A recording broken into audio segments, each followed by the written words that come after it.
For nogen er en cykel et simpelt transportmiddel. For andre så er det en livsstil, og jeg vil tro, at nogle af jer, der står hernede, der er det en livsstil.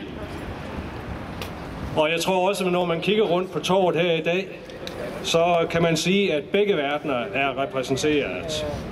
Det er cykler for enhver smag og til et hvert formål.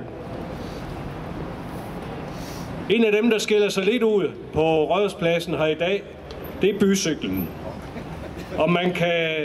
Om bycyklen kan opnå status som livsstil, det skal jeg ikke gøre mig klog på, men jeg kan i hvert fald sige, at bycyklen rummer mange facetter.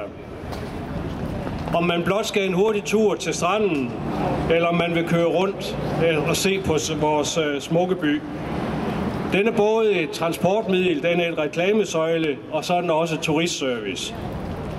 Og endelig, og ikke mindst, så er den også et beskæftigelsesprojekt for mange unge ledige, der hver dag sørger for, at cyklen er i orden, at bycyklerne står de rigtige steder, de samles ind og køres ud igen, når sæsonen henholdsvis slutter og starter. Vi har en rigtig god bycykelordning i Aarhus, som vi skal værne om. Den er gratis, og den er meget brugt. Det skal selvfølgelig ikke afholde os for også at se på, om ordningen kan laves om. Om der er andre ting, vi kan gøre endnu bedre. I første halvdel af den sæson, jeg indviger i dag officielt, får vi 40 nye bycykler til Aarhus. Jeg tror faktisk, det er 50 nye cykler til byen med aluminiumsstel. De vejer et par kilo mindre end den traditionelle bycykel, og den bliver lettere at manøvrere rundt med i trafikken. Der vil også komme endnu flere cykler med gear. I dag er cirka halvdelen af vores bycykler med gear, som gør det lettere at forcere de mange bakker, som nok gør Aarhus til en smuk by, men som mange cyklister også har et noget anstrengt forhold til. Man kan sagtens forestille sig andre nye tiltag, som vil gøre bycykelordningen endnu mere attraktiv, og det vil vi nu se på i beskæftigelsesforvaltningen. En ting er imidlertid helt sikker. Vi laver ikke ændringer af bycykelordningen bare for at ændre.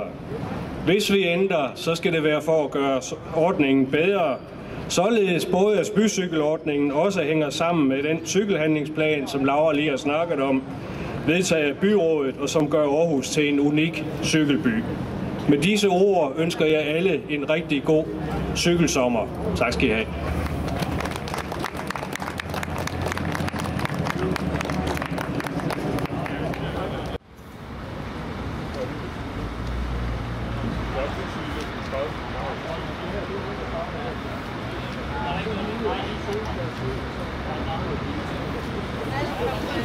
Thank you.